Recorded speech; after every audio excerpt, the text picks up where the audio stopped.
Salut, bienvenue pour une nouvelle vidéo. Aujourd'hui, je vais vous parler de Sin City numéro 1 ou une histoire de Sin City, le titre en québécois. Réalisation Robert Rodriguez, Frank Miller, ainsi que avec la participation de Quentin Tarantino. Film sorti en 2005. Avec pour acteurs principaux Bruce Willis, Mickey Rourke, Jessica Alba et Clive Owen. C'est un film américain de 124 minutes. Alors, l'histoire. Sin City est une ville infestée de criminels, de flics, ripoux et de femmes fatales. Artigan s'est juré de protéger Nancy, une stripteaseuse qui l'a fait craquer. Marv, un marginal brutal mais philosophe, part en mission pour venger la mort de son unique véritable amour, Goldie. Dwight est l'amant secret de Shelly. Il passe les nuits à protéger Gail et les filles des bas quartiers, de Jackie Boy, un flic pourri, violent et incontrôlable. Au passage, c'est une interprétation vraiment excellente. C'est vraiment le flic vraiment pourri jusqu'à la moelle. Certains ont soif de vengeance, d'autres recherchent leur salut. Bienvenue à Sin City, la ville du vice et du péché. Les acteurs principaux sont Bruce Willis, qui fait le rôle d'Artigan, Mickey Rourke, excellent aussi, rôle de Marv, Jessica Alba, Nancy, notre figurine collector, elle est superbe, vraiment, cette fille est géniale. Benicio del Toro, qui est assez méconnaissable d'ailleurs, dans le rôle de Jackie Boy, pour les acteurs principaux. Mais j'ai bien aimé aussi Rosario Dawson, dans la chef des femmes de joie, et sa petite protégée Devon Aoki. Vraiment des jolies filles partout. Quel bonheur. Pour moi, ce film est un chef-d'œuvre absolu. D'ailleurs, il a remporté 4 prix et 11 nominations. D'une durée de 2 heures environ. Ils auraient rajouté 20 minutes de plus, même une demi-heure. Ça aurait été encore que du bonus et du bonheur. Tellement ce film m'a plu.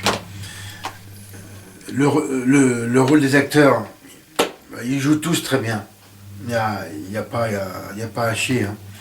Bon, moi j'avais vu, non pas au cinéma, mais diffusion télé, à l'époque, il y a presque 9 ans. Et bon, j'ai dû le voir 1 an après qu'il soit sorti au cinéma. Je ne me rappelle plus si c'est en DVD ou à la télé. Je lui mets une note de 19 sur 20. Et c'est amplement mérité, tant ce film est une innovation au sens propre du terme.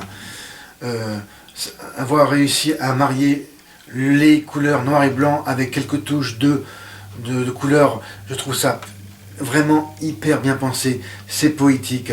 Tout est bien filmé dans ce film. Il n'y a pas de temps mort. Franchement, les histoires s'entremêlent, se croisent. Même si pour moi l'histoire principale entre Artigan et Nancy est la plus importante, ce film est une rébombe. Il faut vraiment le voir.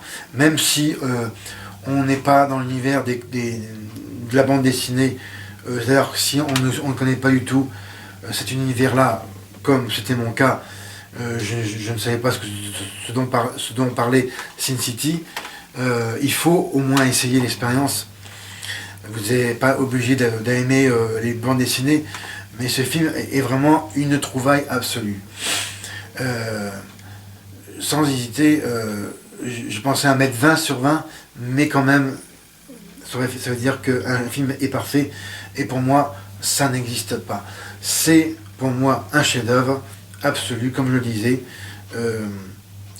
Voilà, on passe un moment, bon, je précise, c'est ultra violent. Il ne faut pas montrer ça à des enfants, bien sûr. Il y a un peu des choses érotiques, mais bon, c'est quand même très léger. Bon, il y a les tenues vestimentaires des filles, mais bon, il n'y a rien de scandaleux pour moi. Hein. Mais quand même, il faudrait attendre au moins 12-13 ans pour voir ce film-là. C'est gore, mais très atténué parce qu'il n'y a pas trop les giclures de sang qui sont en rouge. Ils sont trouvés une autre couleur pour ça et j'ai trouvé ingénieux. Après, c'est vraiment un univers fantasmagorique, pardon, oui, qui pourrait s'adresser à des initiés. Cependant, même si, comme je vous le disais, on est néophyte dans la matière, c'est-à-dire dans la bande dessinée qu'est Sin City, on peut le voir sans problème, ce film. Voilà, ça c'est vraiment une agréable surprise. Je vais finir sur quelques anecdotes et puis la fiche technique du film. Donc quelques secrets de tournage. L'intégralité des séquences mettant en scène les acteurs de Sin City ont été tournées devant un écran vert, à l'instar de Captain Sky et Le Monde de Demain.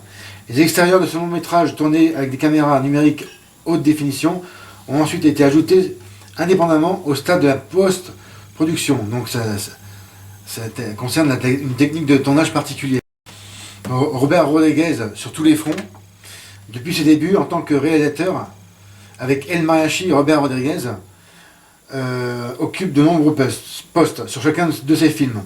Pour Sin City, l'américain ne déroge pas à la règle, puisqu'il est à la fois le réalisateur, le scénariste, le producteur, le directeur de la photographie, l'un des compositeurs de la bande originale et le chef monteur du long métrage. Soit 6 postes pour un seul homme. C'est extraordinaire. Un mot sur la musique, que je trouvais bonne. C'est sensuel. Il correspond bien aux scènes